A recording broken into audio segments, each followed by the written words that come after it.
Hello guys, how you doing today?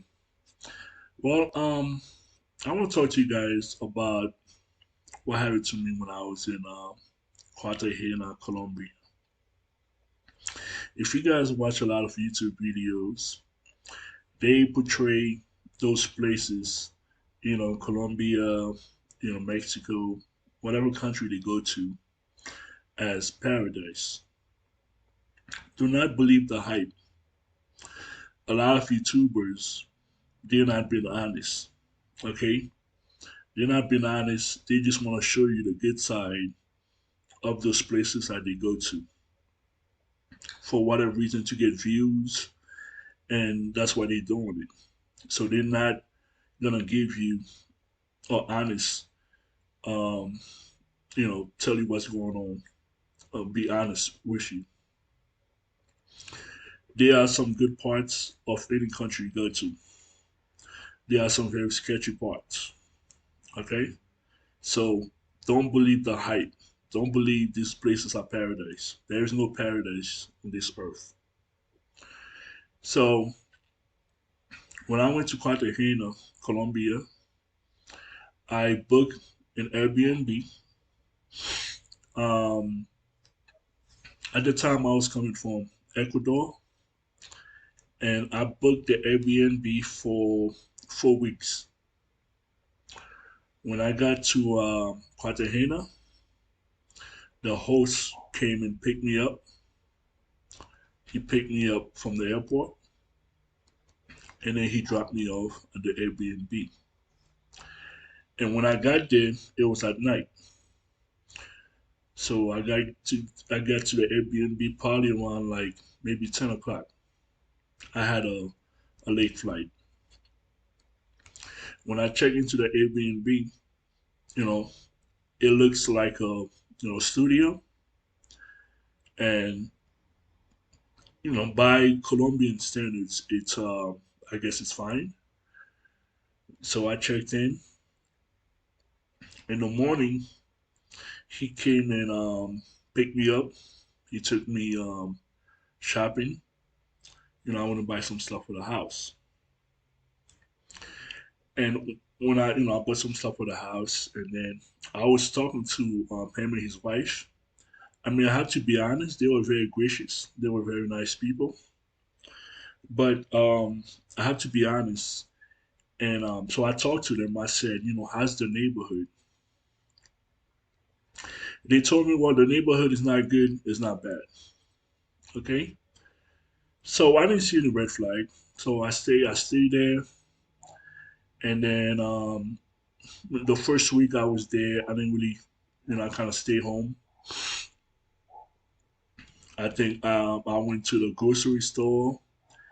And then, because where I was staying at, next to the house, next to the apartment I was staying in, there was a bridge. You could go across the bridge and start buying stuff.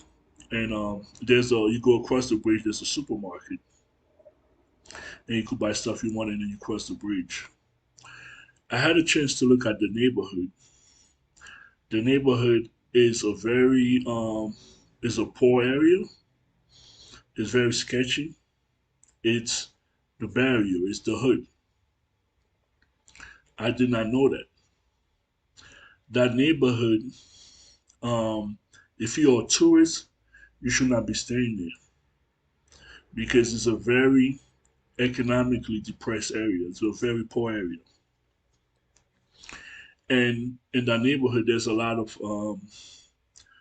you know Venezuelan, a lot of Venezuelan that's not they selling stuff on the street, selling fruits and vegetables, and a lot of them are not working because once the Venezuelan economy collapsed, a lot of them went to Colombia, and most of them are not working.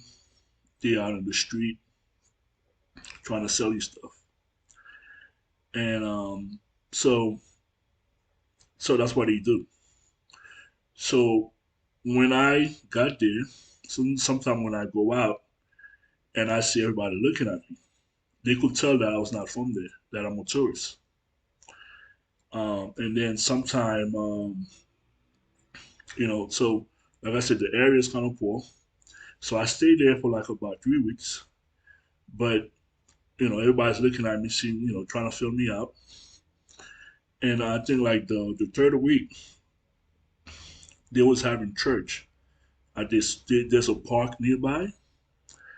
And then because I'm in ministry, and I went next to the church and I started talking to them, but they didn't speak English, so the lady went and called somebody that spoke English, and the guy was talking to me, and the guy's from Venezuela. He was living in the United States. He got deported back to Venezuela because he was a criminal. He was in prison for robbing people. He told me this. This is from his own lips. So because of the collapse of the Venezuelan economy, he went to stay in Colombia. So I was talking to him. I'm thinking this guy is he changed his life around. He's attending church now. So that's what he was telling me, and I was trying to fill him out. I was like, okay, good. So I was trying to tell him some of the things that I want to do, how God put on my heart to try to minister the gospel and try to help women in prostitution. I was explaining that to him. So I'm thinking the guy was legit. Him and the pastor, when we first met, they took me on the neighborhood. The pastor showed me different churches that he had, and then we was talking, and then we were supposed to try to meet up and try to see how we could work together. So when I so like then like 2 days later, the next day I called him up and try to find out what's going on with him. I try to find out what's going on with him, and to trying to see how we could meet up, trying to do things together.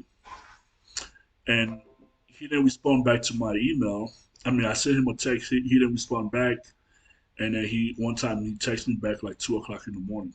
So some time went by. We didn't. I tried to communicate with him. I told him, look, I wanted to do an interview with you. I wanted you to talk to come on my channel and talk about how God changed your life. He was deported, how you're not the same person anymore. And then he responded back that he was gonna do that, but he never followed up. He never called me back again. And that Friday, I think like a week later, on Friday, maybe like 1 o'clock in the morning. Yeah, it could have been like 1 o'clock in the morning. I was doing some work on my computer. Then I heard a knock on the front. I heard a knock on the door. I heard somebody was trying to break the door down. Somebody was trying to break the door down, but the thing is, there was a gate. There was a metal gate. There was two metal gates. The first entrance and the second entrance. There was two metal gates.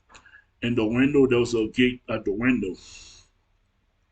So the person was really violently trying to break down the window, trying to break down the door to break into the house. They're trying to do that for like a good 15 minutes, and then they couldn't break into the house. And before that, like during the week, they'll turn the music so loud, maybe like 4 or 5 o'clock in the morning. I think they do that on purpose so I could come out. So they're trying to set me up to get robbed at least 3 times. First time I got there, they was playing the music real loud, knowing that I'm living there. Second time, they did the same thing. Finally, on the third time, they're trying to break down the gate, trying to break down the window. They was making so much noise. They was doing that as a they was doing that on purpose so I could come and open the door, and then I would have get robbed. I could have get robbed. Um, they could have a gun. I didn't know what they was doing. So I called the guy at 6 o'clock in the morning. I said, "Yo, I gotta leave. I cannot stay here." 6 o'clock in the morning, he got there like around 6, 7. I told him what happened. Then he took me to. I told him, "Look, I gotta leave." I left all my food. I left everything in the refrigerator, and I told him I gotta leave. So I left. I went to stay at a hotel, and I stayed there for about 5 days, and then I left Colombia. Okay, so my tips to anyone that's gonna rent an Airbnb overseas, before you even do that, this is what you do. Your first 2 days, try to stay at a nice hotel. Okay, don't just rent an Airbnb just from what they show you on the internet. Because when you get there, they don't tell you the neighborhood. You don't know how you don't know how that neighborhood is gonna be. Okay? And the owner should have never rent that place to tourists, because that area is a sketchy area, it's a bad area. They think if you're a tourist, you have money. So they was coming that night to rob me. So he should not have rent that place to a tourist. Okay, so what you have to do is stay at the Airbnb. I mean, stay at a hotel for 2 nights, and then before you check out of the hotel, go look at the place first. Go look at the neighborhood. Okay, check out the neighborhood before you book that Airbnb. Okay, because this is the second time that happened to me. The first time that happened, I was in Ecuador. When I was in Ecuador, I tried to rent. I rented Airbnb because just going by what I see online, and then I went to that Airbnb. The place was a very bad area. The place was very sketchy. They don't even when you rent an Airbnb, they don't even show you from the outside how the area look, what kind of neighborhood is that. You know, you have to go look for yourself before you rent an Airbnb overseas in any country. Go look at the area first, okay, to see if that area is a poor area, is the hood, so you will not waste your money. Stay at a hotel for the first 3 days till you get at least 2 days, before you rent that Airbnb.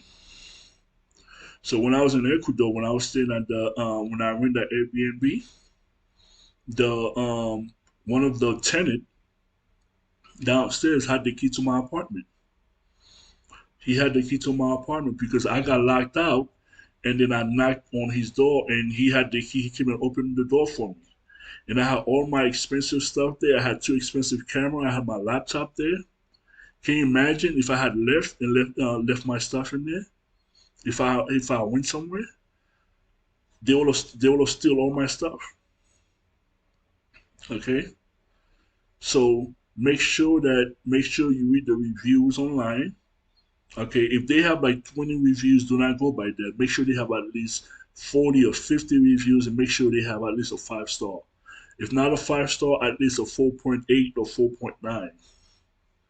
Okay, you want to save money in the long term. You're gonna end up spending more money because if you go somewhere that's bad, that's not safe, then you're gonna try to leave that area.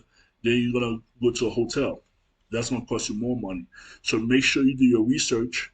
Make sure that you read all the reviews. Make sure that they have at least 40 reviews, and make sure they have at least a 4.9 or 4.8, 4.9. Okay. The good thing about Airbnb, they did return my money back in Ecuador. They also returned my money back when I filed a complaint in Colombia because I was supposed to stay there, so they had to reimburse me my money for the hotel. Okay, so I was surprised when I was in Ecuador. The neighbor had the key to my apartment, and in the pictures that they show you, do not go by what they show you on the website. That's why you have to go and look at the place yourself. Okay, do not go by what they show you. Go look at the place yourself, inspect the place, make sure the neighborhood is safe. Then you could pay for your Airbnb. If you don't do that, you're gonna end up regretting it. Just like what happened to me in Colombia, I almost got robbed. So that's my tips to you guys. Be careful when you're traveling. Okay. Um, if they see you as a tourist, they think you have money. They're gonna try to take advantage of you. So be careful. If you guys like this video, please like, share, and subscribe. Thank you.